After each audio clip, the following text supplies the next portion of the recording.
All right, so on Christ, anybody chimed in?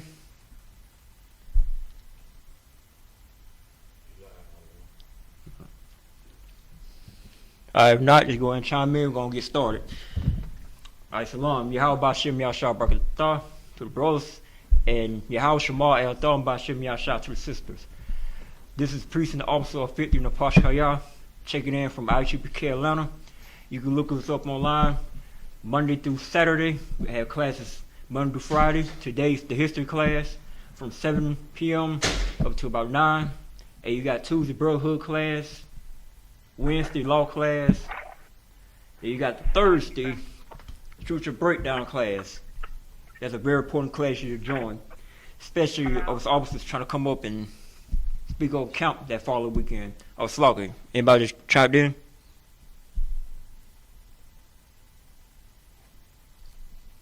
Mr. Lockie, anybody chimed in? Yes, like sir, it's Antigua. Oh, Sister Antigua, what's going on with you, sis?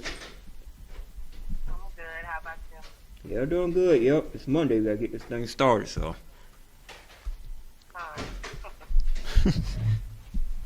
All right, now in class we're gonna talk about the history of Christianity. Right here, it's on my shirt. Right here, got the 4 founding fathers of each religion. So you have, first off, you have Martin Luther. He once started the Protestant church. We're also gonna get into John Wesley. He's the one who started the Methodist Church. You also had Charles Taze Russell, who had started Jehovah's Witness. And you also have John Spill, who had started the Baptist Church. All right, anybody got any questions, anything?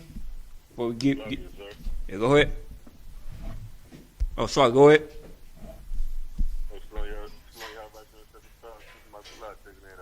What's going on with you, Warren? And then so it's what you want, bro? And Con. Yep. But get this thing started, so Like I said, if I could, I hear you on the live feed on Facebook, but I can't hear you on the phone, so it's like. Oh, you hear me now on the phone?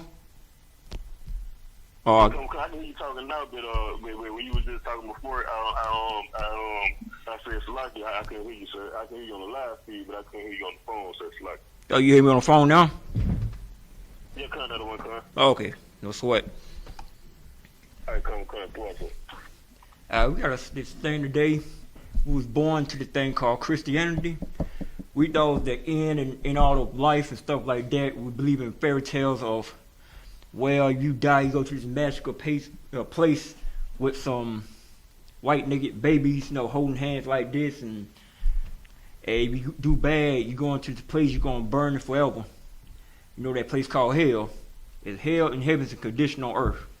The hell is a good condition once you follow the laws, statutes, commandments, and hell is the bad condition if you disobey the Lord of the word of the Most High. That's why I'm getting into these. Yeah, go ahead. Go ahead. Somebody say Salaki? Young man Charles checking in. Oh, what's going on, young man Charles? Everything's 12, sir. About yourself? Yeah, it's doing good. Yep, doing 12. I'm doing, sir. All right, with that, I'm going to read an article for one of the founding fathers of Christianity. His name is going to be Martin Luther. Let me type it up real quick.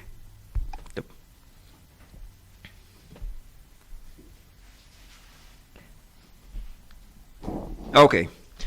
He was born in November 10th, 1483 in Esblin, Germany, Slovakia. Read a little auto about him. Martin Luther, OSA, was a German professor of theology, priest, author, composer, an Augustinian monk. Wow, but he's everything. Got to get into that stretch about a double-minded man and stable in his ways, too. Was ordained to the priesthood in 1507. He came to reject several teachings and practices of the Roman Catholic Church. In particular, he disputed the view on indulgences.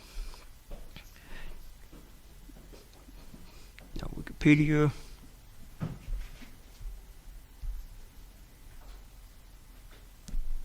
Okay. Started in 15:17. Okay, they're gonna give me the scripture of Deuteronomy 13:1. I mean, yes, yeah, 13:1. Everybody got it?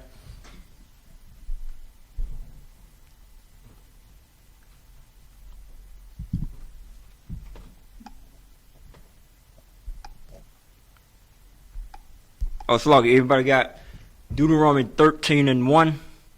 Bible Shaw?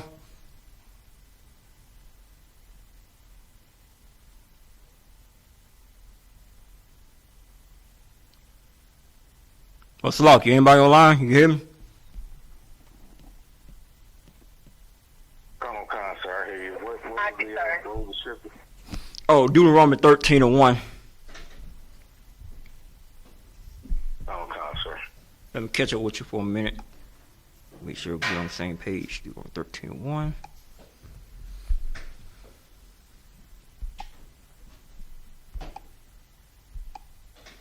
Now you go ahead.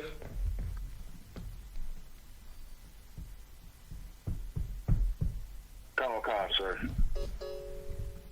The book of Deuteronomy, chapter 13 and verse 1. If there arise among you a prophet or a dreamer of dreams, and giveth thee a sign or a wonder. Okay, right there. You also had these fake prophets like Martin Luther King and these four guys. They want to think of their own way of controlling the modern day society by separating religions. So once you better separate an idea or something, you better can control it. So you also have like false prophets to get you to believe in that ideology, like for any reason, like for power or money or anything like that. So go ahead and get verse 2. Come on, sir. Verse 2. And the sign or the wonder come to pass, whereof he spake unto thee, saying, let us go after our gods, which thou hast not known, and let us serve them. See, the God we should know is the Most High. It's Yahweh in the Bible, you know what I'm saying? It's Yahweh, this Hebrew name. You should not be representing no Martin Luther or Caesar Borgia or Charles Tate Russell or John Smith. You gotta represent the Lord, the Most High. That's the God we're supposed to know and always know. Not these other gods. They gonna get your kids get molested. You're gonna get pimped out. You know what I'm saying? You already know about a cripple dollar. Got the black bone up 4 hours. Hey, if you follow that God, guess what? You will be in that back room with him. Getting banged out for 4 hours. Yeah, you think I'm lying? Sure, you can turn on your news every week about some pastor doing something, doing some money scheme. You want to buy a jet, houses, Rolls Royces. You know the bad thing about it, you have a 90-year-old lady catching a bus, going to their church in a wheelchair. That's just a horrible thing to imagine. Now give me verse 3, Baba Shah.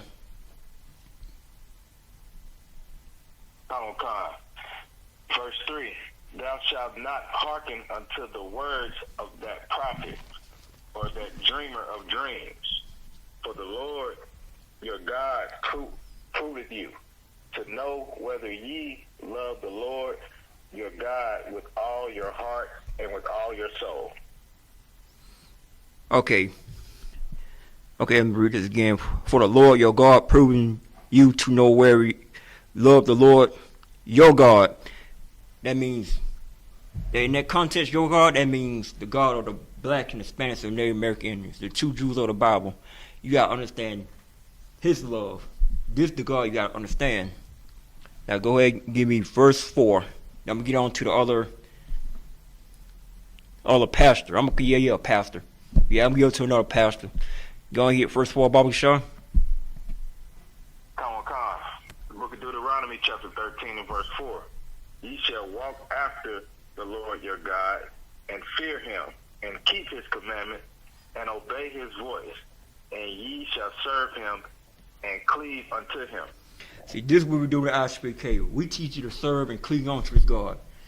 If we tell you not to eat swine flesh, that means don't eat no pig, don't eat no pork, bacon, none of that. and don't eat the bottom feed of the ground like your shellfish, like your crab, your oyster, your catfish, crawfish, and stuff like that. That what I mean by keeping this commandment. That means that if you see another brother's woman and you find her attractive, guess what? She's off limits. If you're on these days with you want to support the god of homosexuality, that's the god of Caesar Borgia, Slovakia. The LGBT, yeah, I can say that a little bit better. That means Caesar Borgia. Gonna have you apologizing to the heathens. You trying to counsel the show. You said something sexual, ain't probably about them. Probably just seen something you saw out there. It could be a woman. Ain't no telling. Now you gotta show you gotta show his counsel and he apologize, and y'all still won't forgive him. I thought what happened, like God is all love, you supposed to forgive your brother and all that. See, you worshiping no fake gods, man. No matter how much you gonna apologize and plead and beg. You know what I'm saying? If you're so-called black and Hispanic and Native American Indian, the children of the oppressed, children of the cursed, guess what? We ain't get no freedom in this heaven right here, in their heaven, in our hell. You just ain't gonna get it. So I'm gonna let you know for the first 3 verses. I'm gonna read one of the quotes that Martin Luther said. Look this up.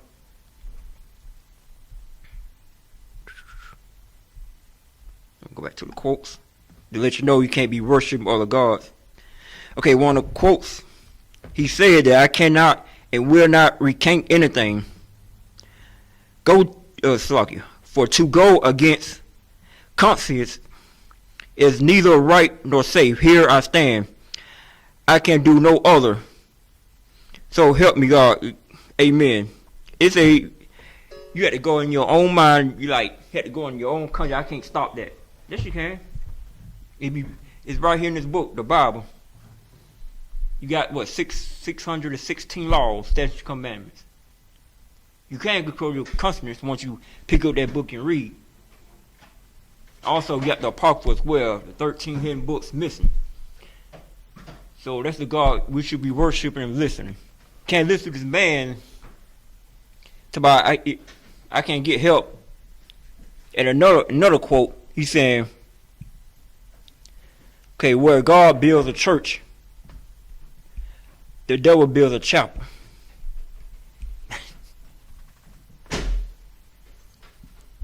Okay, that's like a double-minded man real quick. He's unstable in his ways. If God can build a church, okay, the Lord had created a school, but it's just like, okay, work of the Lord had created school, and some heathen to come here and just jack up the rent. We gonna pay where you be put out of here, and that's gonna be his chapel. When we worship other gods, then we gotta stay for the nigger god called Yahanna. That means Jesus Christ in the Hebrew. Now, barbershop, somebody can give me James 1:8. You see how it's unstable this sounds right here. If anybody could, barbershop. I'm on call, sir. The book of James, chapter 1 and verse 8. A double-minded man is unstable in all his ways. Yeah, that what you get when you trying to create your own religion and your own church, because you might have a church that's going to believe in horoscopes. Ain't about you love God. What it says in Amos 5:20, you're supposed to be dismayed at the signs of heaven. You don't supposed to do that, but it said, okay, you can be Aquarius or whatnot, and you can be gay, transgender, whatever, binary. You just can come as you are. You know, you can, it'll change from within. Well, no, I mean, change come within. No, you got to come in willing to change inside and out to alter change. Ain't no such thing, I'm feeling good, okay, well, I'm laying my electric bill and I'm paying tithes to these pastors right here, and he ain't give me a dime to help keep my electric bill on. So I'm gonna go to that same church just to feel good, just to have lights put out, just for my kids' stars, so I can feel good just for that. If somebody come in here and do what the hell they want to do, you don't mind person, you very unstable. Now, we're going to get into the next. Anybody chime in if they want to. Got into precepts and everything. Anybody can chime in if they like to. So, get on John Wesley. Okay. John Wesley. He's the one who created the Methodist Church. John Wesley was an English cleric, theologian, and evangelist who was a leader of a revival movement within the Church of England, known as Methodism. The societies found became the dormant form of independent Methodist movement, continuing to this day. And this is one of the civilizations that started in England. Now I'm going to bring it to the history. Up and right here. Now, this article is going to explain to you about how this Methodist church got started. It was in England. Read the quote. Then we're going to hit some more scriptures. Okay. About 9:15, while he was describing the change which God's work in heart through faith in Christ, I felt my heart strangely warmed.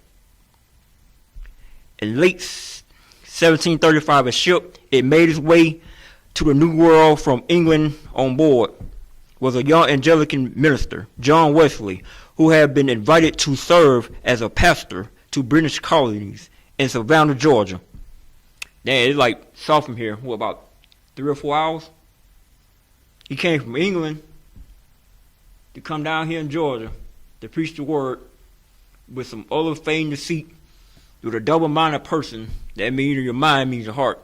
A double-minded person just going to walk down here and change the whole culture and religion, not it's like a religion, but the whole culture of the so-called Native Americans and our Hispanic brothers. They're just going and just change the whole thing. I'm going to be the prophet of your dreams to make this new world a better place. They'll in his mind, that's how he's sounding right now. So, when the weather went sour, the ship found itself in serious trouble. Wesley also complained of the vessel feared for his life. He noticed that a group of German Moravians who were on their way to preach to American Indians. Here we go. They're trying to preach to so-called Native Americans. Let's get on more into this. We're not afraid at all. In fact, throughout the storm, they sang calmly. Okay, when the trip ended, he asked the Moravian leader about the century, and the Moravian responded with a question. Did he? Wesley have faith in Christ? Wesley said he did, but later reflected. Y'all say, okay, somebody gonna give me Exodus 23. What I read, we broke down from Deuteronomy 1 to 4. That's one of the false prophets we was talking about right here. There's way for, who else? Martin Luther King, Joel Osteen time, Peter Popoff. They was the original, and back then, in they so-called New World, where they came over here, raped, pillaged, lied to the folks, enslaved them. Now we're in hell in 2021. Now we're trying to figure out a way. We need to come out of hellhole now. Y'all try to do this, what it is, the conscious community. Y'all want to do Kemet. Y'all want to do join Islam. Oh yeah, I got some verse on that too. Y'all got Islam. And we got the Baptist church, the Methodist, the Evangelist, the Protestant church. Y'all try to do y'all old thing like the Black Panther movement. And none of them movements do not work for so-called Black, Hispanics, and Native American Indians. We should not be worship what's in wood and stone. Okay, Barbershop, go ahead. Anybody could, somebody give me Exodus 20 and 3.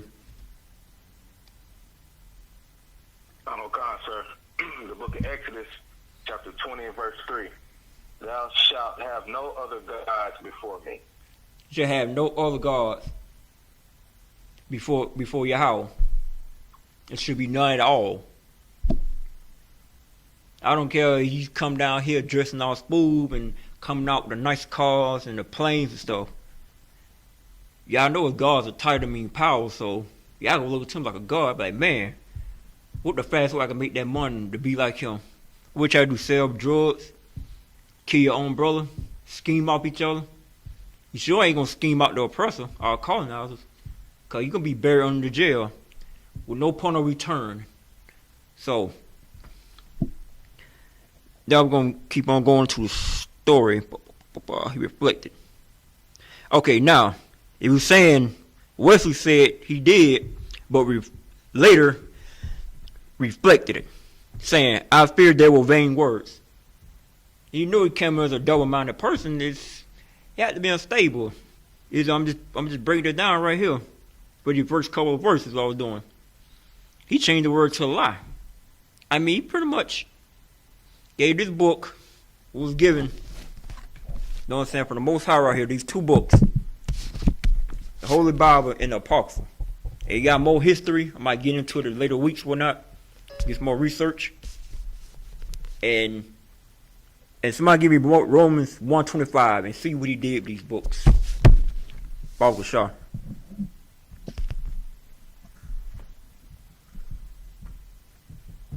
Everybody got any questions? Yeah, about Shem Shabbat. Who just checking in? It's Officer Kasayad. Oh, Officer Kasayad, what's going on with you, boy? Not too much. I want you to up. Come, Yeah, we're just trying to get this class started. Excellent. God. All right. Like I was saying, if you got any questions or comments, you can chime in anytime you like. Just make sure you say Salakia, and we can handle it from there. Okay, what was that now? Oh, okay. Oh, yeah, what I was saying, what he did with them two books, the Holy Bible and the Apocrypha, if somebody give me Romans 1:25, and that's what he did with these books. Come on, sir. The book of Romans, chapter 1 and verse 25. Who changed the truth of the Most High into a lie? All right. And worship and... Oh, Salakia. We said we changed this into? Read that over again. We said we changed this to? Book of Romans, chapter 1, verse 25. Who changed the truth of the Most High into a lie? That will explain to the... And worship. Go ahead, Salakia, go ahead. Salakia. And worship and serve the creature more than the creator. Okay. We already know you break it down in Genesis. You know we had a class about this before, about the creatures. That means the beasts meet other nations.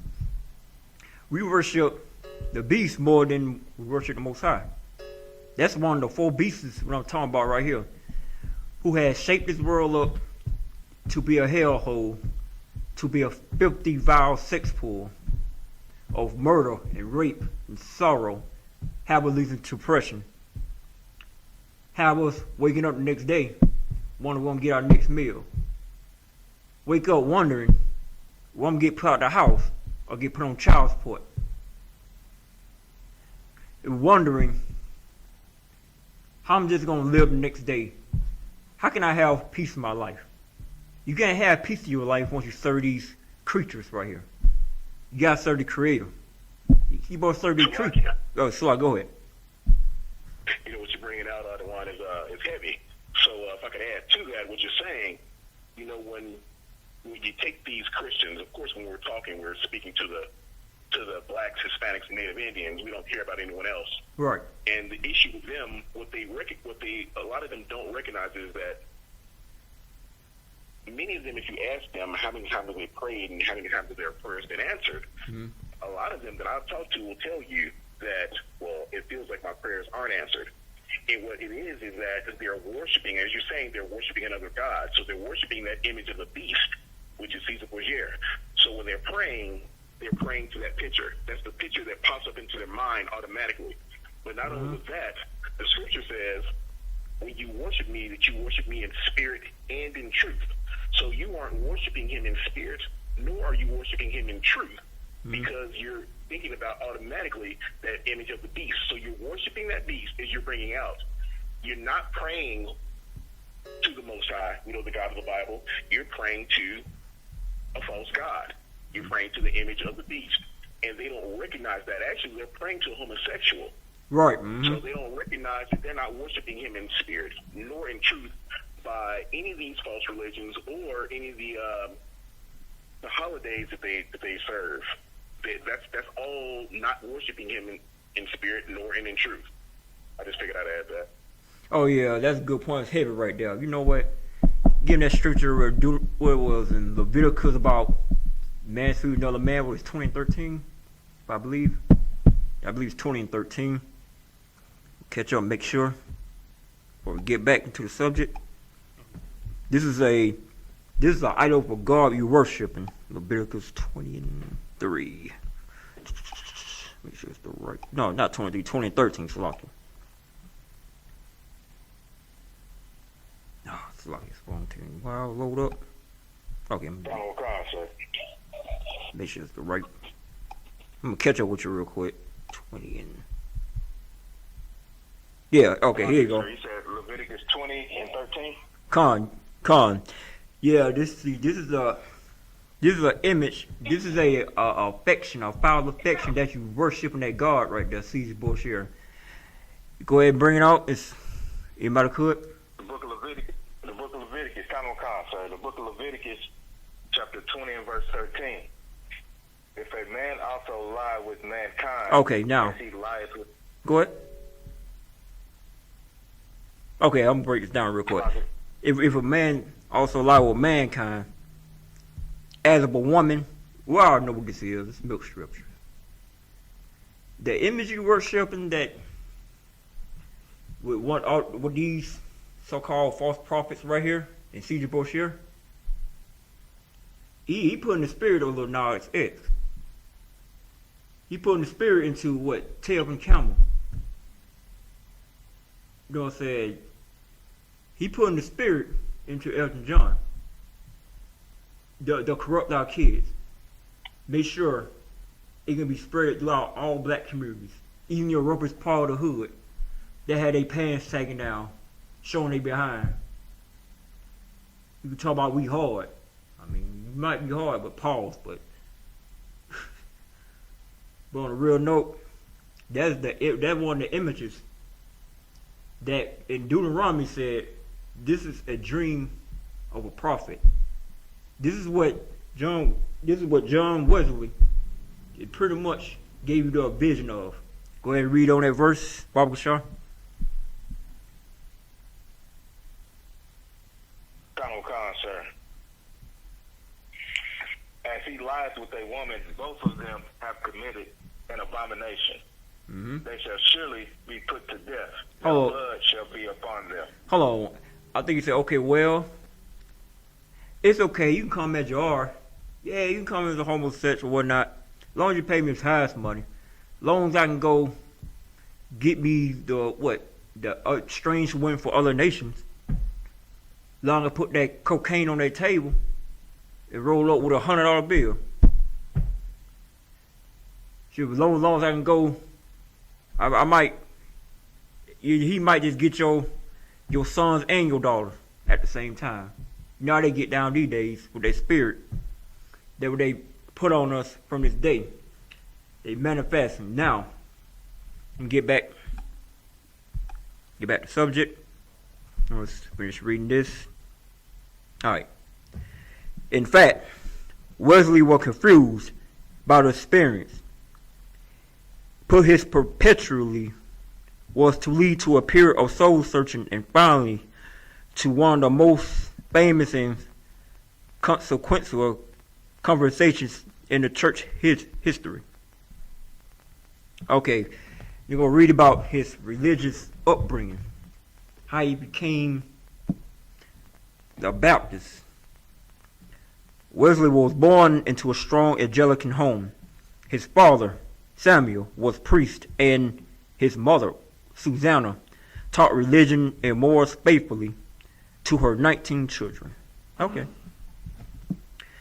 Wesley attended Oxford, proved to be a fine scholar, and was soon ordained into Anglican ministry at Oxford.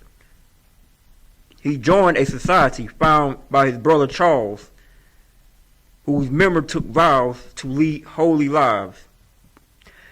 Take communion once a week. That means that's on your so-called your day Sunday.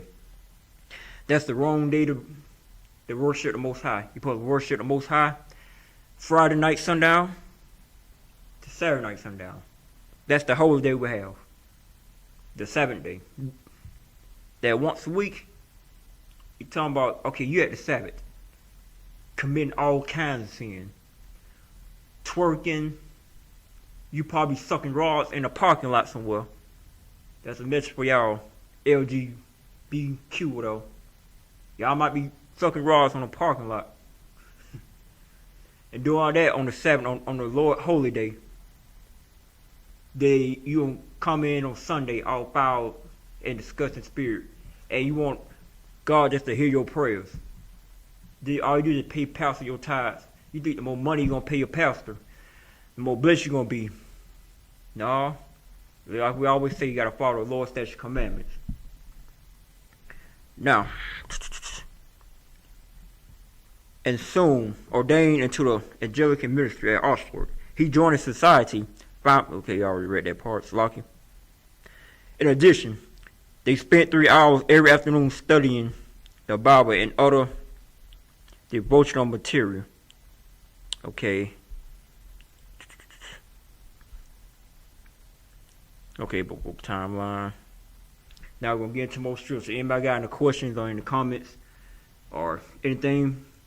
Like, get back to scriptures about where you not should be worshiping. This is what you need to be worshiping. Anybody got any comments or anything like that before I move on? Okay.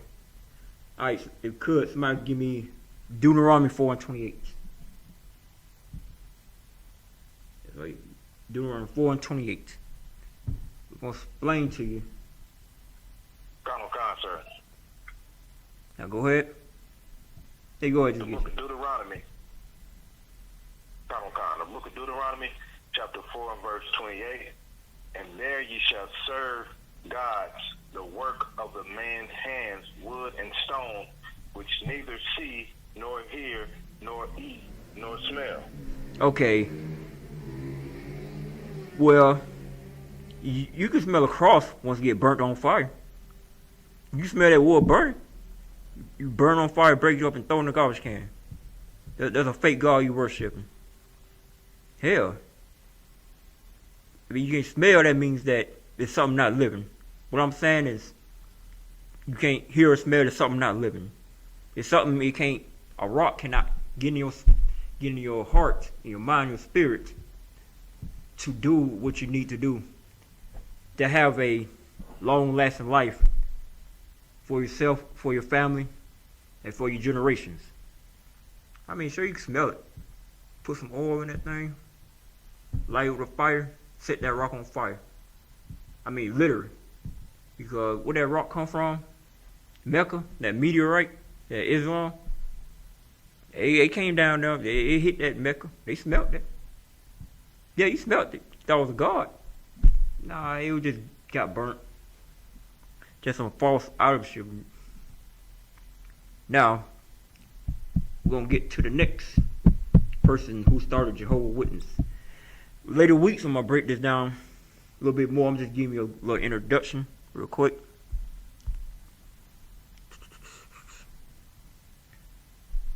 Yeah, Charles Tate. Yep.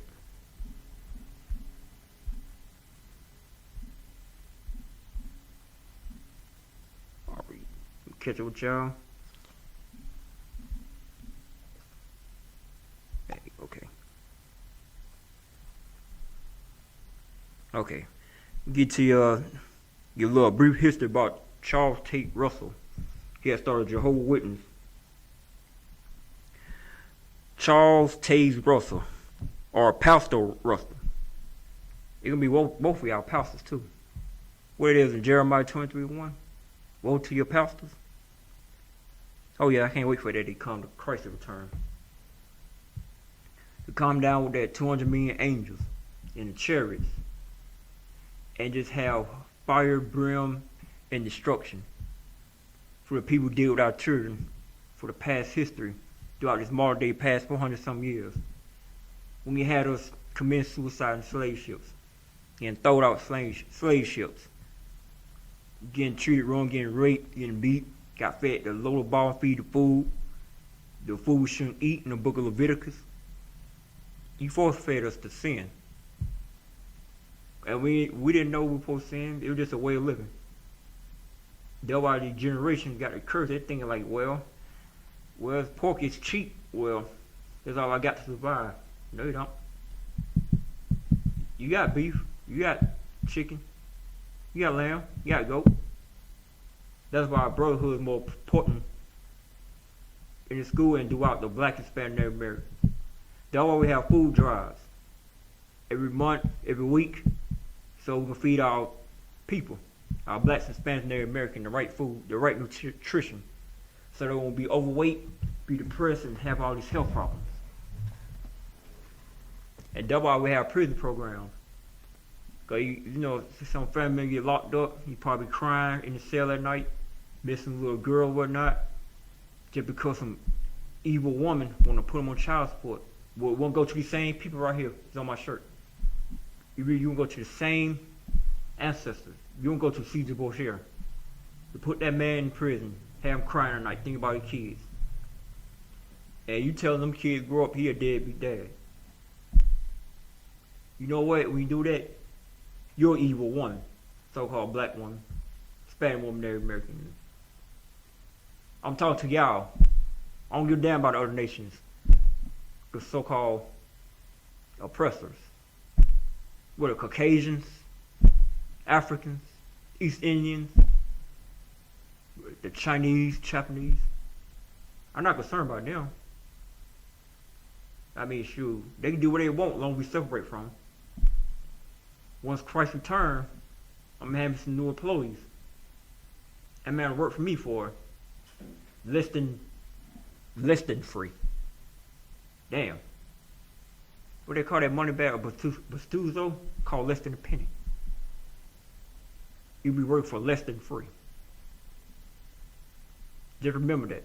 You think it's a laugh and joke when we out here on the street corners every Saturday.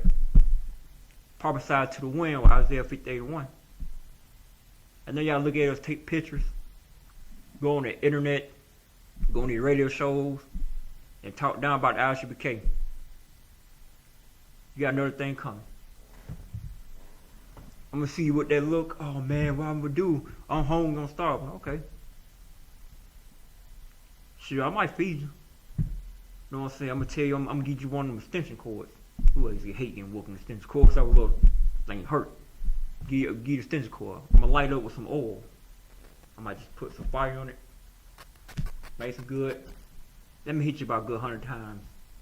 Then you get that piece of fruit right there on the ground. They say, I want to be clean. Yeah, you can clean it. Yeah, you clean with your tongue.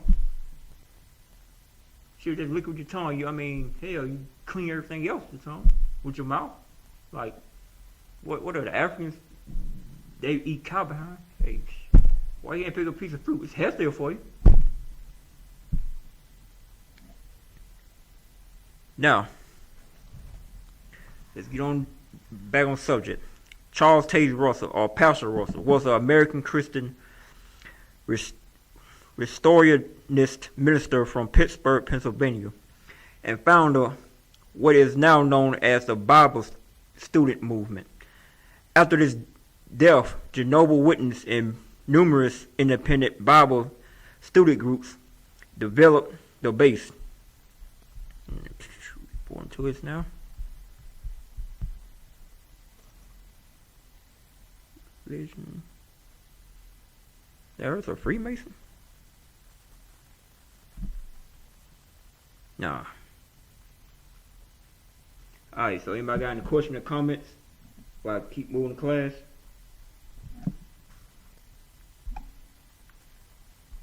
Lucky I don't want it. Yeah, go ahead. So right now you are touching on who was that? You're touching on the Jehovah's Witness? Yeah, Charles Taze Russell. Okay, kind of. All right, we're going to get more history about this. In July 1879, Russell began publishing a monthly religion magazine, Zion Watchtower, and Herald of Christ Presence in 1881. Y'all know them books the other, right? They knock on your door every Sunday, and they come in with the suits and ties. They get a little pamphlet, that Watchtower pamphlets. People come knock on your door. I know y'all still get those come to your door. Even I.S.U.P.K, they might just turn around when they see you. They're like, nah, I ain't gonna give them that. Now it's in 1880. Yeah, go ahead. You know, I haven't seen them too much out of one since the coronavirus started. Oh, yeah. I haven't seen a Jehovah's Witness in at least a year and a half. Oh, yeah, that's right. Oh, yeah, give a Most High a hand for that one. God, dog, get to remind me of that one.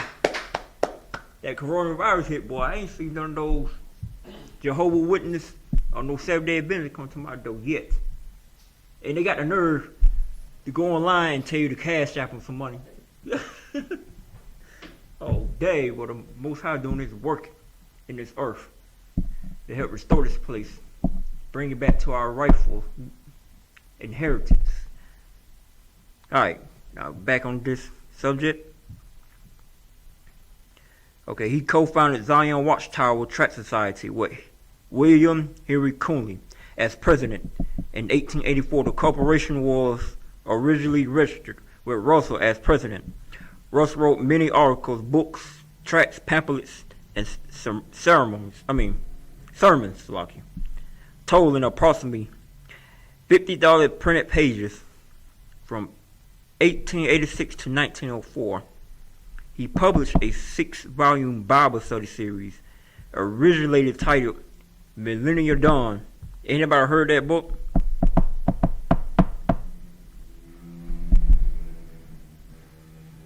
Nope.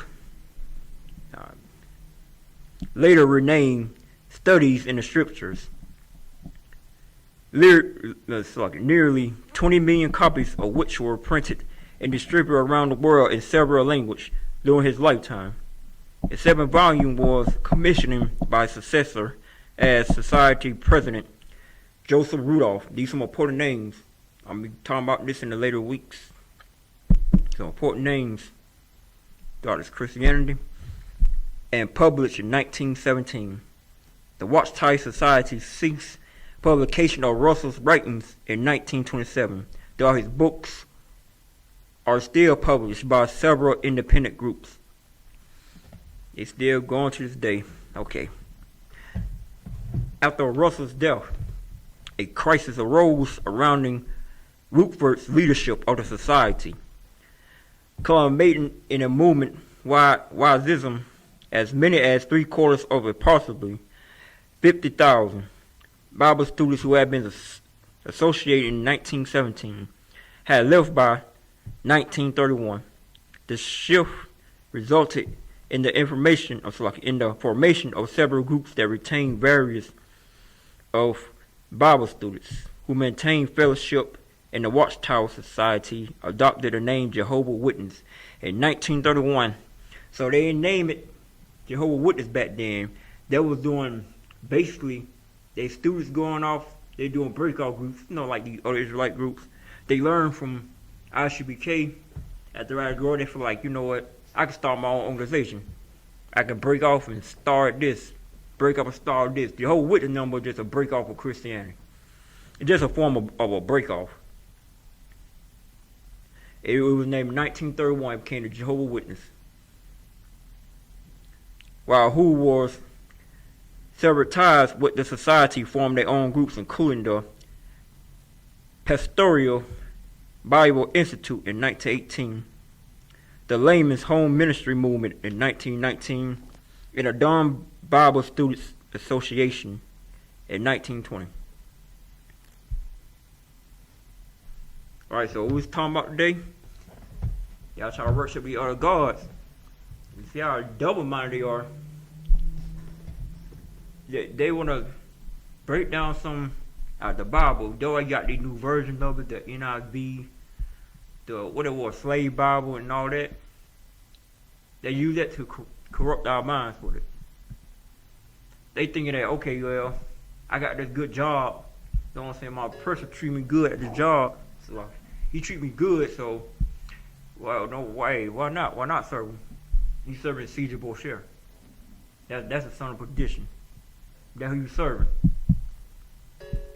After a while, oh, you want to work some overtime? Yeah, sure, why not? Keep working these overtime, these extra hours. Guess what? The family structure start breaking up. Somebody say, well, you working too much. You ain't spending too much time with me.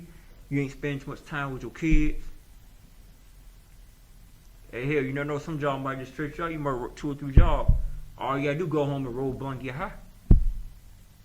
They get drunk out of your mind to forget the problem. Yeah, what did Chris Rock said that joke? You have to go, you know, they be tired of be breathing with their wives and whatnot. So they gotta at least go to the bar. They gotta at least smoke or drink something before they step in that house. I just can't walk in the house to deal with it, you know what I'm saying? In my downstate Triton of mine. I gotta at least do something to cover the pain. This is what we've been doing this day, man, worshiping the other gods. We covering this pain by going to strip clubs. Shoot, just by kicking with your homies all night. Shoot, we'll party till we be laying in the middle of the street in the morning. That's how we had to cope with our problems. We can't band together like Zephaniah 2:1. Just gather yourselves together. I understand you're in the low state. You're in the dust. Hell, everybody in the dust. But when we gather ourselves together and strengthen under the nation, you become the Israelite School of Universal Practical Knowledge out of 125th Street, Harlem, New York, under Commander General Yahanna. We'll get this brotherhood and sisterhood. We'll get the counseling that you need. If you got any problems, any demons you're facing, shoot, hey, whatever city you're in, call that number. Call your captain. Call your camp leader. You don't have to go talk to the weed or talk to the cocaine or talk to the crack. Only thing he wants you to do is keep getting high. He gonna want you to listen to them sorcerers that the drug dealers, your magic wanderers, who probably can make some good mid green or some good dro or some good purple haze. Yeah, what they call it? And for a bump, you might lace it with some bump. Already rolled with some cracking. Oh yeah, it's a demon. The demon gets you to talk to him. He said, don't worry about it. You know, guess what, man? Don't worry about it. Come to church with me on Sunday. Guess what he do? He the same one gave all his time money to the pastor. The pastor been working on me, you know what I'm saying, make him feel good for a minute. He said, oh, I'm blessed, I'm clean and stuff like that. You feel good, stuff like that. Because it's just a feeling. Everybody got a feeling of feeling good. Hell, I get happy feelings sometimes, but it's a feeling that comes and goes. If you follow the law, statutes, commandments, you'll find peace. That's something you always keep with you the rest of your life. You can pass it down to your children. And your children pass it down to their children. In our nation, people pass that down to our generation of people coming up. The Black, Hispanic, Native American Indian. We can pass that down to them. So we can live in all under one body. What is Ephesians 4:4? All you gotta do is live in one body. One mind. Somebody can get that? Well, Ephesians 4:4. Yeah. Barbara Shaw.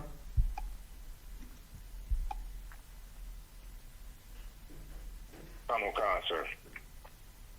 Let me see. Catch up with your Ephesians, Old Testament. That's all you can go ahead. Book of Ephesians, chapter 4 and verse 4. Let me see. Con. Yep. Verse 4. there is one body. One body. And one spirit. And one spirit. We all got to speak the same thing. We all can't be worshiping wood. Can't worship Christianity. They were talking about right here, you can't worship Christianity. And Christianity got to break off forms of groups. A break off of a break off of a break off. Well, I'll just explain to you. You know, later weeks I'm going to break that more down to you. Just introduction of how Christianity getting formed. It's all about money. It's all about control and influence. So they kids can grow up inherited lies. Like what it said in the scripture, inherited lies. They thinking that, well, it ain't have to be personal. You can give and work hard. No, they give you those lies. They thinking that, okay, everybody equal. Everybody got to work hard. But somehow, somebody black and Hispanic can shoot a police dog and get life in jail. And hell, and somebody can walk into church and kill 9 people, get something to eat. Probably in the holding cell, someone living good, living better than I am. And I'm not in no jail cell. I'm out here in the so-called free world.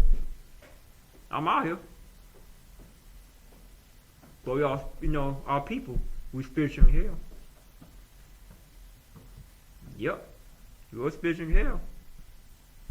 I want to know, shoot, working these temp jobs, how I'm getting the next check.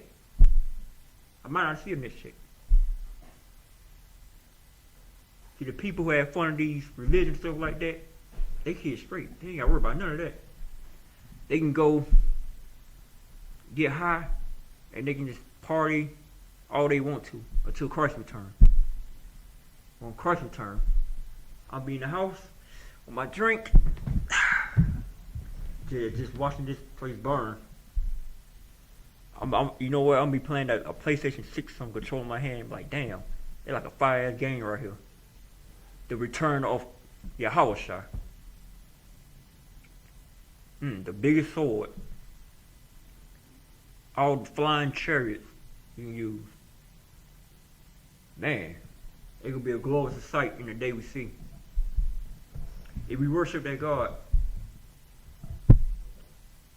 you gotta join the I.S.U.P.K. You keep on worshiping the Most High, we'll have that peace, that new heaven that we'll mourn for. Though our ancestors came over here in slave ship, thinking that I'm gonna work hard for master, I'm gonna go to this magical place. No, guess what? They died. They got reincarnated back here. Now we out here still fighting the fight. There ain't nothing new on the song here. Now give me Ephesians 4:4 again. That's what we must do right here. Bible show somebody get it. Sir. Book of Ephesians, chapter 4 and verse 4.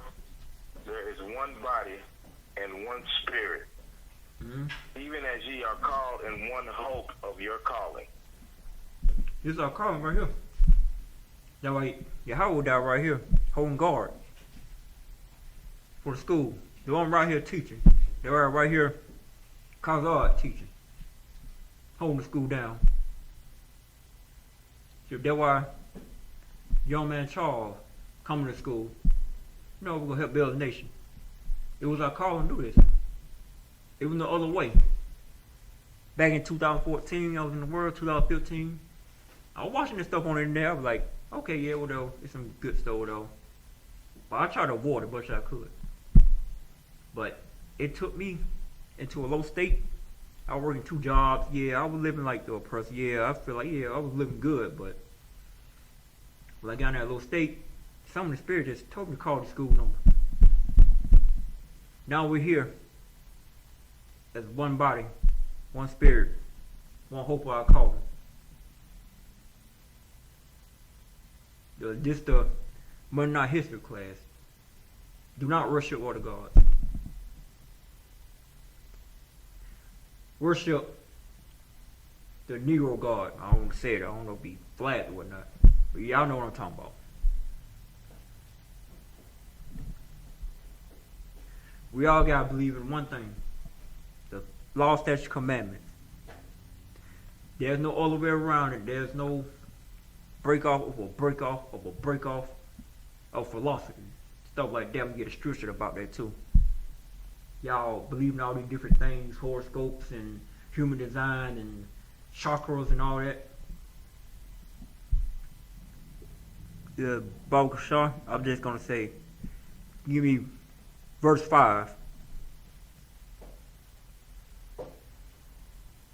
Come on, sir. The book of Ephesians, chapter 4 and verse 5.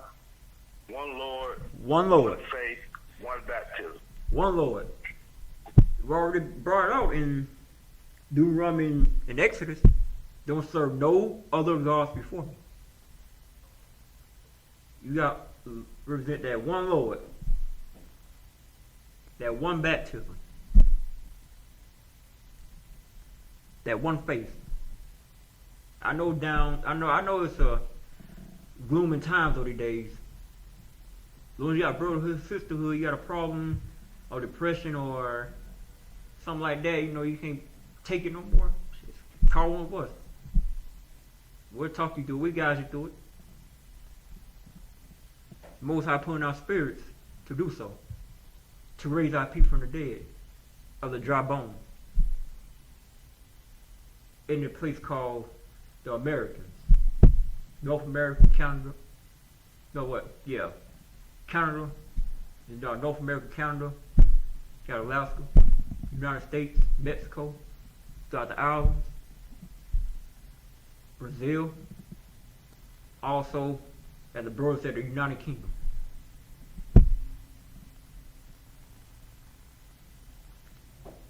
Now, Baba Scott, I need to get that scripture to speak the same thing. If somebody can look that up real quick, do we all speak the same thing? I believe it's in...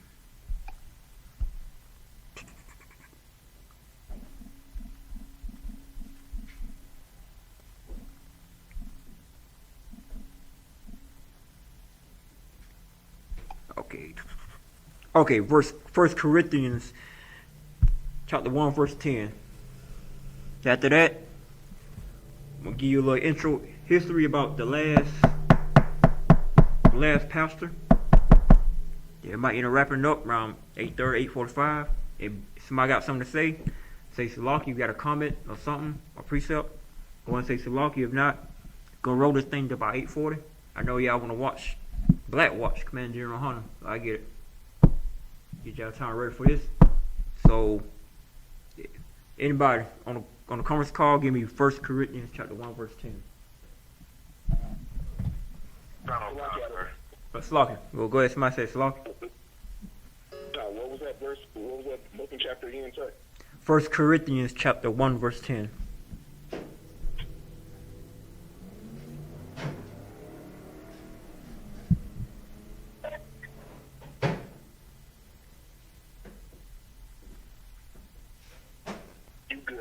Charles, go ahead. Sir. The book of 1 Corinthians, chapter 1, and verse 10. Now I beseech you, brethren, by the name of our Lord Yahushua, that ye all speak the same thing, and that there be no divisions among you, but that ye be perfectly joined together in the same mind and in the same judgment. See, those got to be in the same mind, the same judgment. We got to speak the same thing. There can't be no division. There can't be no other groups or some other philosophies or some different forms of Christianity. We all got to speak the same thing. Can't speak then about this, this religion, I'm going to change something. I'm going to change the word to lie. I'm going to make this other group, different than other Israelite groups. I'm going to change this word to doctrine. I'm going to make it to a lie. I can make that you be okay rape women. Y'all you be okay to take on y'all's plant, what y'all call it, smoke weed. No. You can't make it to a lie to make you feel good. Glory to the Most High, you ain't supposed to feel good doing this. Once you walk this narrow path, it's gonna be a feeling that can't strive. I can't feel like I can't do what I want to do. It's just like I'm in the open space somewhere. Right here, I can get up and run from wall to wall to wall, crawl, run around, throw stuff, boom, boom, boom. It's open space. Everybody can do that. But if you get like a small crawl space, a very small crawl space, you can't do whatever you want to do. What you in that crawl space looking for, guess what you gotta do? Crawl and look forward. The crawl space gonna be deeper, deeper, deeper, deeper. Once you fight through it, that path will start opening up for you. You'll feel that breath of life. You will be that living soul. You come out the tunnel on the other side just feeling good. You breathe air. You finally understood the most high words when he spoke to us. When they brought the man down here in 1969. It could be an amazing feeling. I get feelings sometimes like, man, why I'm doing this? I get no feelings for it, but when I come to these walls in school, I understand what I gotta fight for. I understand. I don't feel like doing things sometimes, but guess what? Once I do it, I'll be like, that's what I'm here for. That's my purpose. Help out the food drive. Help out people starving in these streets. Even if they keep raising on rent. Oh, they raise on minimum wage, but they raise on rent. So it still feel like, wait, McDonald's should get paid $10 an hour. You're still getting, feel like you're getting paid $7.25. I mean, talk about, they trick your mind, they deceive your mind. With more money now. Get on to the next, John Smith, the Baptist Church. Yep, let's get on this real quick. Introduction from him. Then, yeah, anybody got comments, anything to say in the precepts? Damn. Yeah, we might just close this out.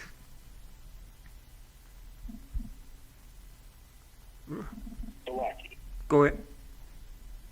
You were just bringing out how we were all supposed to be one, correct or not? Come, And I was just going to say, you can use the book of Ephesians, chapter 4, verses 4. You already did. Actually, there's certain verses with Ephesians 4 and 4. But I just put it up already. I already did 4 and 5 already, so. Oh, you did? You did 4 and 5 already? Yep. Got it one time. Everybody knows Zephaniah 2 and 1, so that's famous one. Now we'll get on John Smith and dog, Slucky, dang. The precept king on that quiet today. What's going on? No, the precept king is quiet.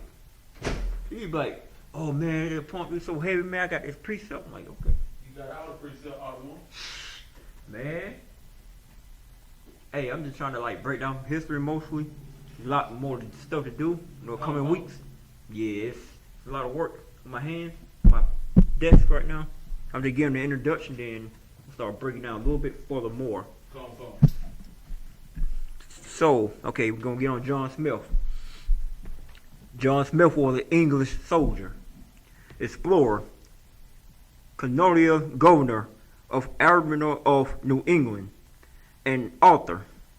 He played an important role in the establishment of the colony at Jamestown, Virginia, the first permanent English settlement in America in the early 17th century. You gotta be one of Christopher Columbus homeboys. A family or something. It just sounds like it. Gonna keep on reading.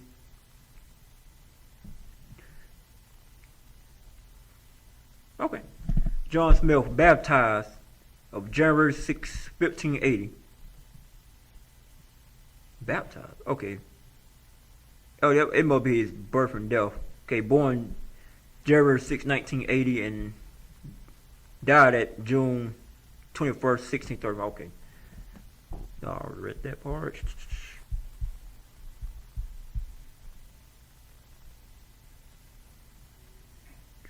Breakthrough. No, just a little bit more. I got this other scripture. Just gonna make sure. Okay, Jamestown. Okay, here we go. Okay. Gonna break this down. Gonna break down the early life and who was John Smith. A disgusting Edomite.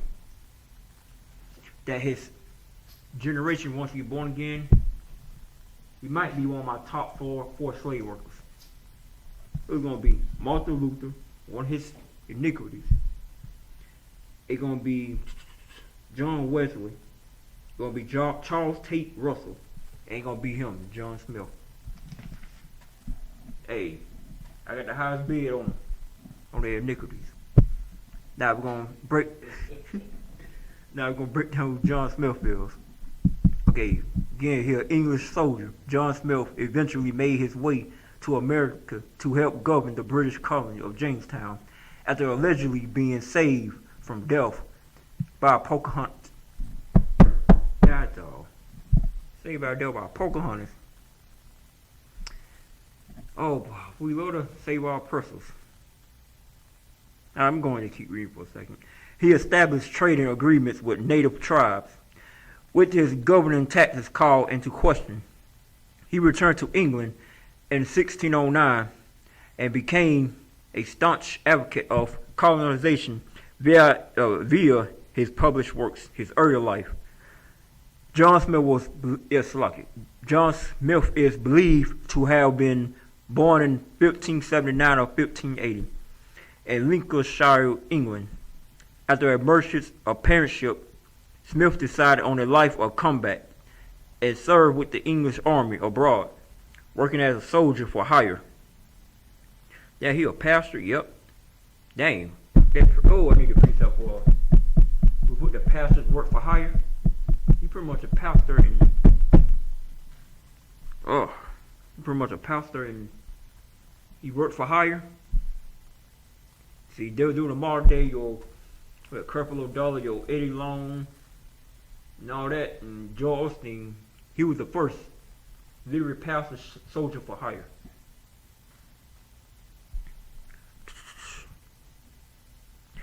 And professing to be highly successful in his military ventures, Smith eventually embarked on a campaign against the Turks in Hungary. There he was captured and enslaved. He was sent to what is now Istanbul and served a kind-hearted mistress who not wanted Smith to be her enslaved person. Sent him to her brother's home where he was forced to do farm work and receiving harsh treatment from his master. Smith killed him and escaped, returned to England in the 1600s. Lucky, sir. Yeah, go ahead. Did you want the precept for that? You said preachers getting paid for hire. I think is it Malachi 3:11. Okay. Malachi 3:11.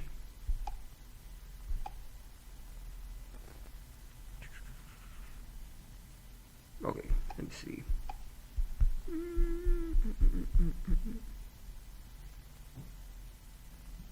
Is that Malachi 3:11? Micah, I'm sorry. Oh, Micah. Oh. Okay, here we go.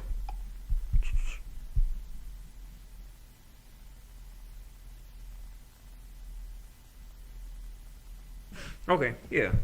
Good precept. You can read for me, Barbara Shaw? Malachi, the book of Micah, chapter 3, and verse 11. The heads thereof judge for reward, and the priests thereof teach for hire, and the prophets thereof divine for money. Yet will they lean upon the Lord, and say, is not the Lord among us?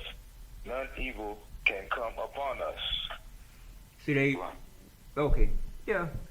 They're trying to give you a blanket. Come in, okay. I got that scripture to read on But go ahead. that. This is the book of John, chapter 10, beginning with verse 12.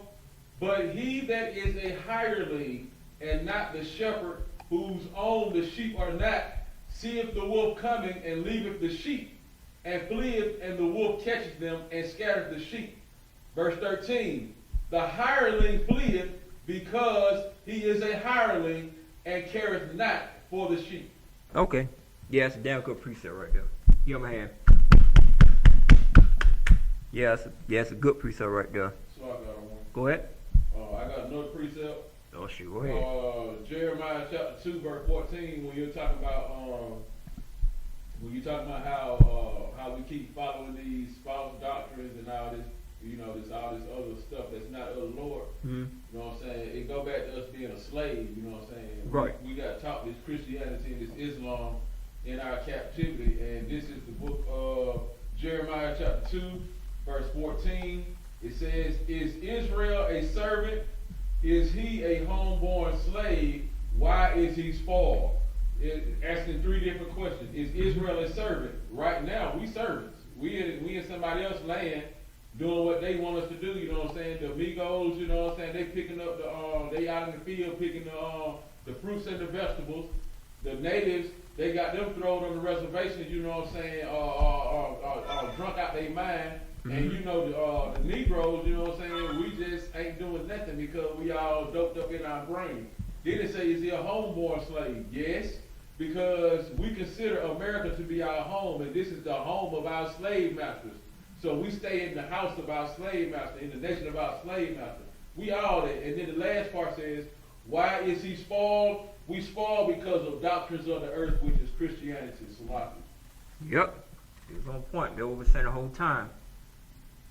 You can't serve other gods because if you serve your own God, you'll be protected. If not, you're going to be a homeborn slave. You ain't going to even know you're a slave or not. You be working hard for the person all day. You get old, once you get tired, you get pains and aches and stuff like that. He'll just toss you away and replace you with somebody else. It's just a horrible sight to see. Now I'm going to get back into the Jamestown settlement. How he colonized the Baptist Church in Virginia. Get back to the history of the subject. Then I'm going to see my last verse I was saving. Okay. Jamestown settlement.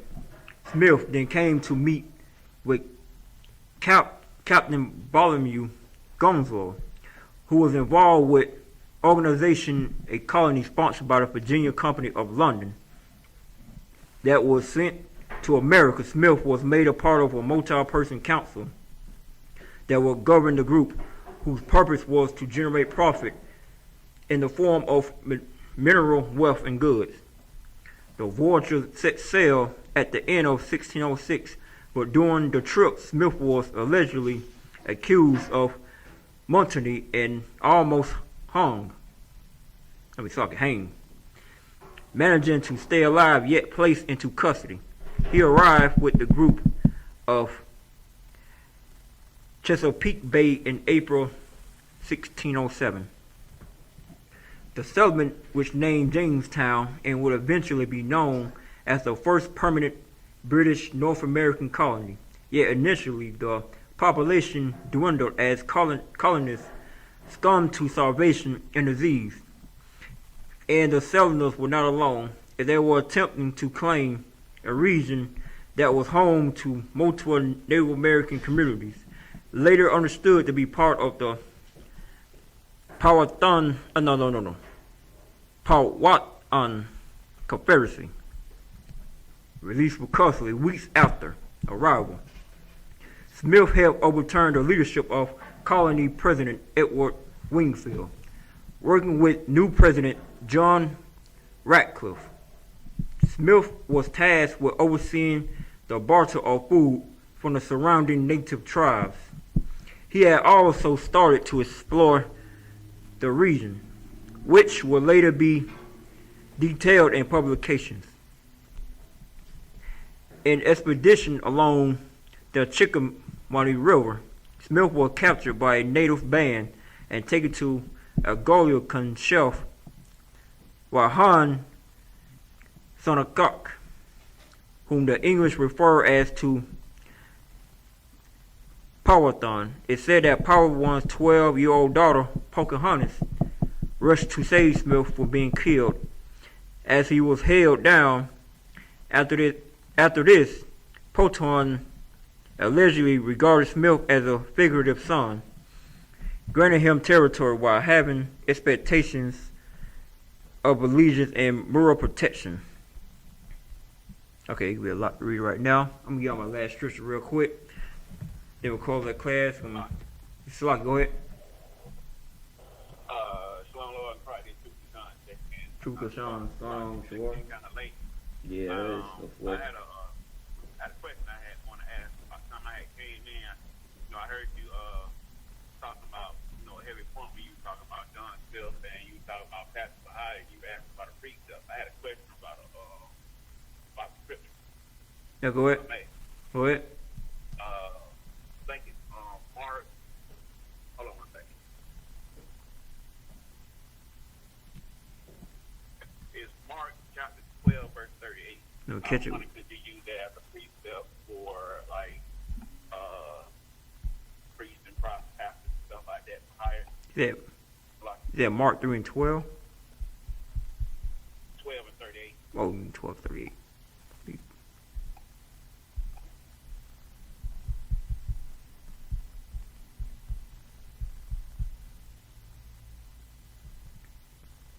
Yeah, we should. Oh, 12, 30, Salak.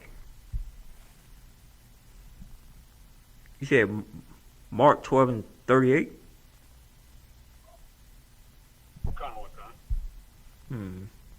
It says to him, his doctrine beware of the strife which flow.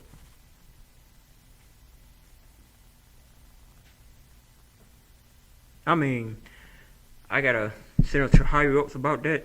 I talk to Yahanna or Captain or Desire about that to make sure. I know what you're saying, like kind of beware of the scribes, like somebody coming in and giving you false doctrine. This is what I'm seeing from right here. It's going to love codes and love salutations in marketplace. So yeah, the way he dressed, the way he dressed, and then how they flock, if I may, about kind of like how these pastors and stuff walk around with their long purple robes and stuff on, white robes, and how they go in the marketplace, they be looking for the salutations, like people running up and pastor, and all these drinks and stuff like that. They just, kind of beware of them, but they're just looking for that type of attention instead of really worry about people coming in and really get the truth. He just get it for the fame. I just kind of wonder if that's just like, what you were saying about these beware like these cops that are just out here for hire, just not out here really teaching words, just out here pretty much for a showcase, but not spot. Okay. Yeah, go ahead. I can answer that question. What? That verse you talking about, that Trooper Kashan, in verse 38 through 40, it's not talking about them being hirelings per se, no more than it's talking about them to be more so as attention seekers, attention grabbers, not to be the hireling in that sense. It's just talking about them seeking attention and getting attention whenever they out in public or wherever they are. They just want attention, they want to be seen. That's what that's talking about.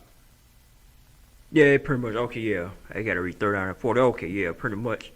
Yeah, the chief sees of set of guards and uppermost rooms of feasts. Oh, yeah, they pretty much saying that too. Widows' houses, pretense to make long prayers. And, oh, yeah, pretty much. Yeah. Just like you go to church on Sunday. Okay, yeah. Just like you go to church on Sunday. The so-called press, they had a little church sermon on Sundays. They'll speak about a good hour. And get up out of there. For us, we would start at 9 o'clock in the morning and we'll be singing the dance like for 3 or 4 hours, 5 hours, passing the plate around.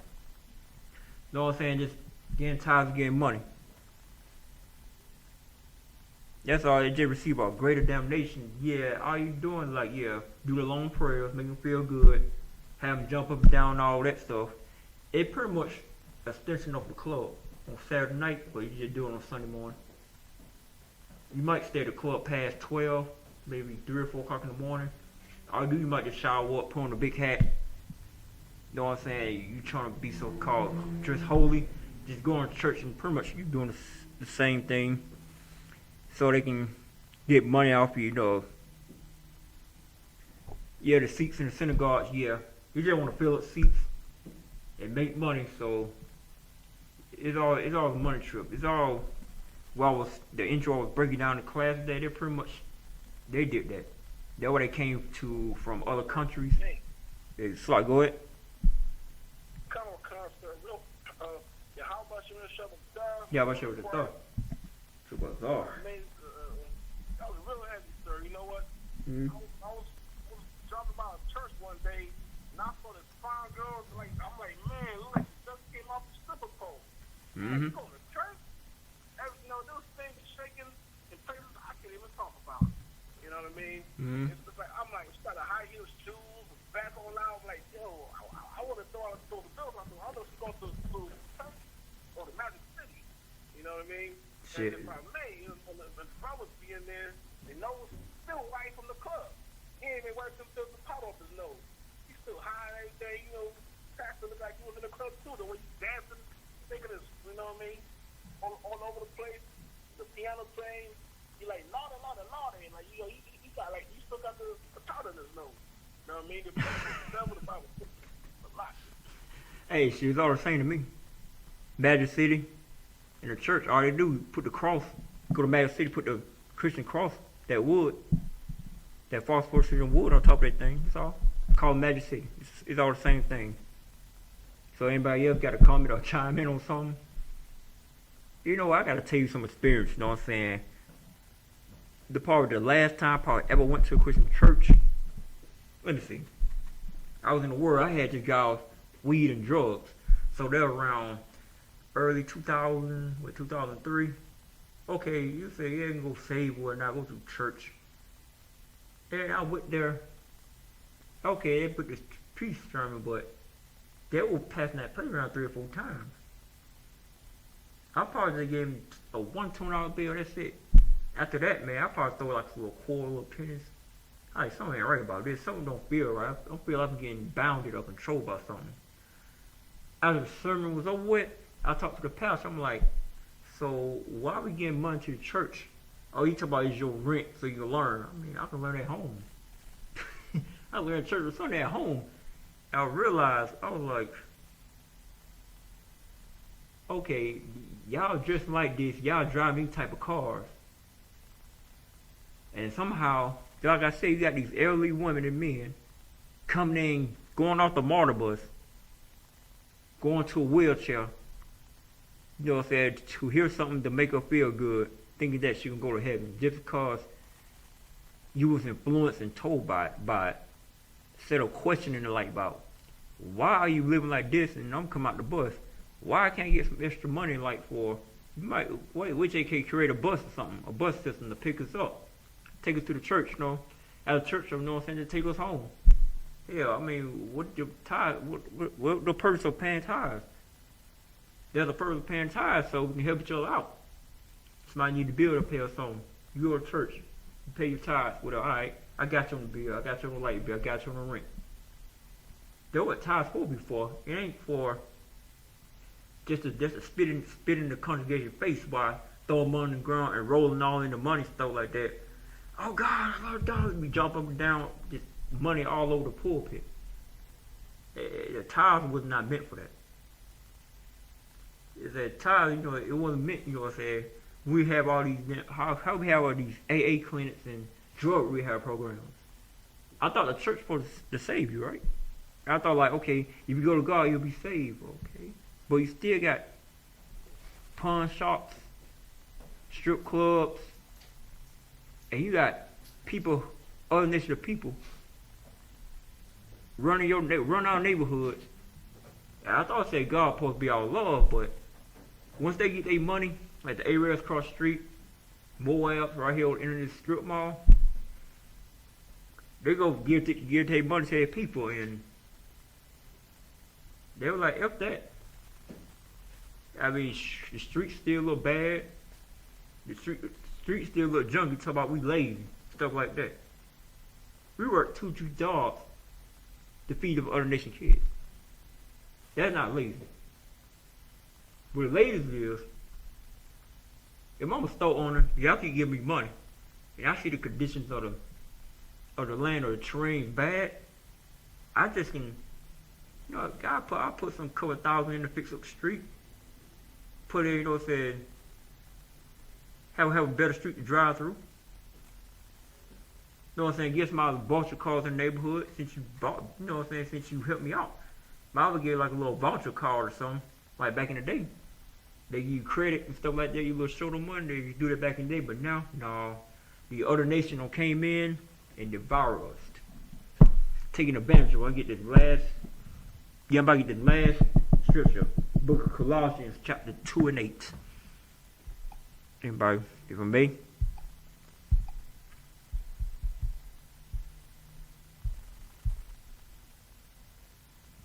If anybody got it. After that, you got no more questions or comments or anything like that, I'm just going to close out the class and pass the class up to Yahanna after the last scripture. Go ahead. Kind of one concept. The book of Colossians, chapter 2 and verse 8. Beware lest any man spoil you through philosophy and vain deceit. All right, hold on right there. We were talking about the class the whole time. You got these 4 founders of Christianity coming in and he destroy you through philosophy and vain deceit. They thinking that, okay, I'm coming in, okay, we some nice people here, we got blankets, we have money, we have wine and stuff like that and goods and stuff like that. Give you good philosophy, you know what I'm saying? Oh, we love everybody, you know, we'll make sure we have a better place in the new world. It ain't talking about the new world you think it is. It's talking about their new world that's running right now in America, 2020. Do their new world they talking about. They fooled us. They gave us what it was, chicken pox, stuff like that. They got us hooked on drugs during the Vietnam War. And they brought drugs over here. Oh yes. They said, oh God love, like the hippie eras, what, the 60s. Oh God love, and everybody dancing, rolling on mud, rolling in the grass. That's vain philosophy. That's vain deceit. He just ran game on us. They straight up ran game on you. Y'all still believe it. Y'all still believe, you know, all y'all do is just keep on work hard, like your boy Steve Harvey. Then you gotta work harder. Hell man, I'm already working 2 jobs and got a side hustle. How much harder I gotta work? You know I keep failing because we ain't got ourselves together, so-called blacks and Spanish and Native American Indians, for the nation of Israel.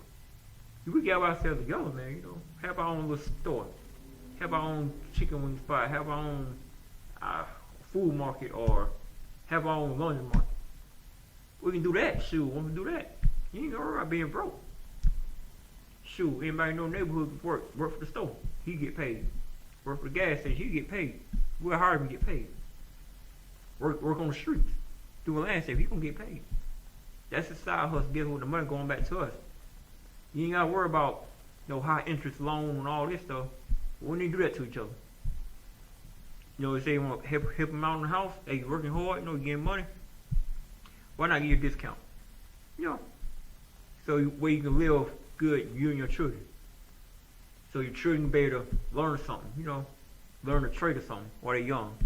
You know, train them up as a child shall be, you know what I'm saying, Proverbs 20:26. They can go get up and find a little trade while they're a little kid, they grow up, hey, we can keep the nation running.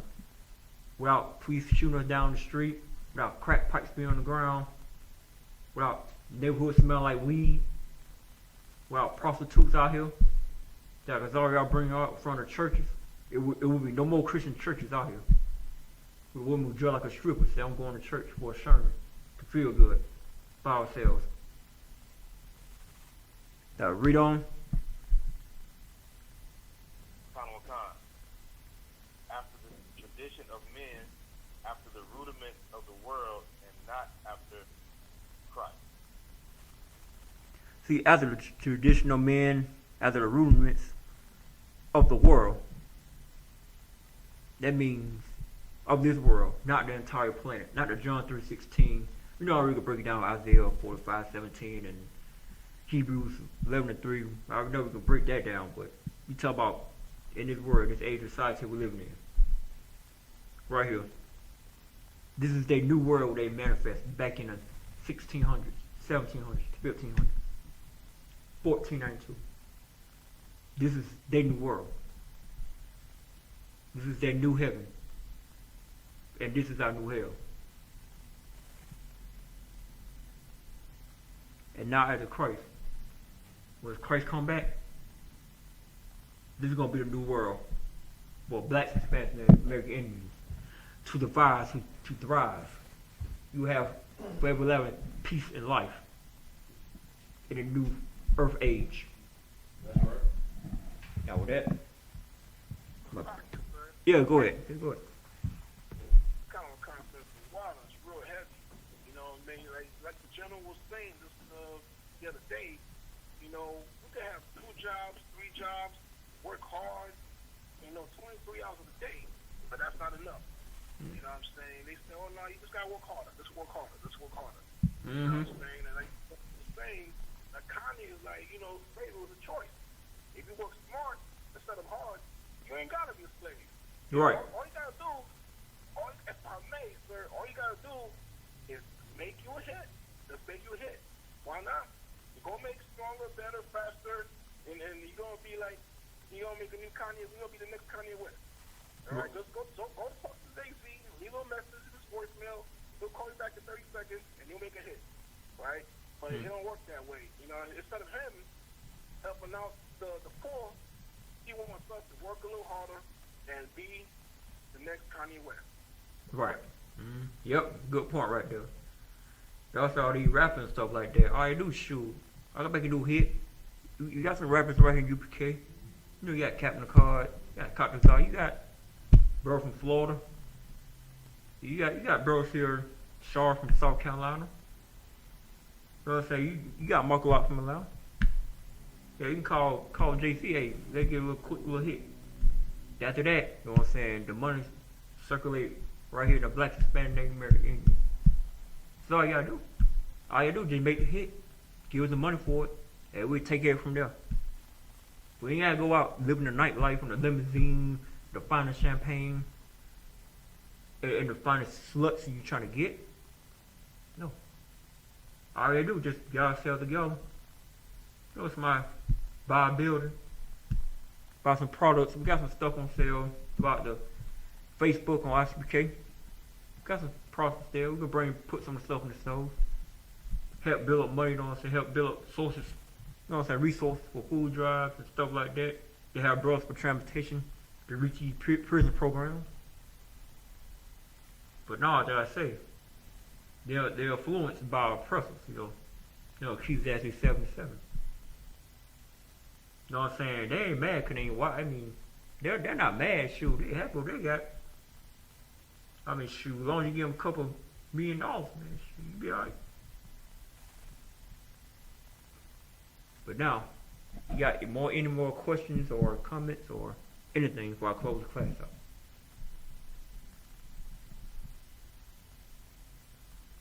Alright. With that, I'll pass the class over to Yahanna.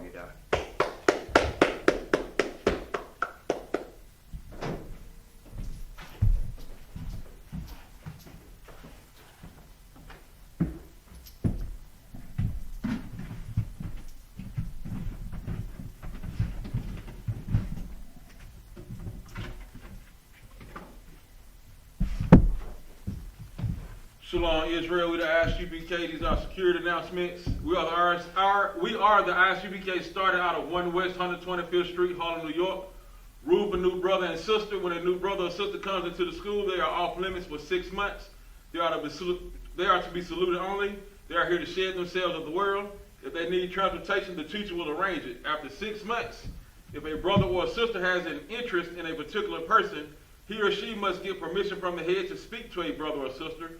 There is another 6 months in which the brother and sister will court each other.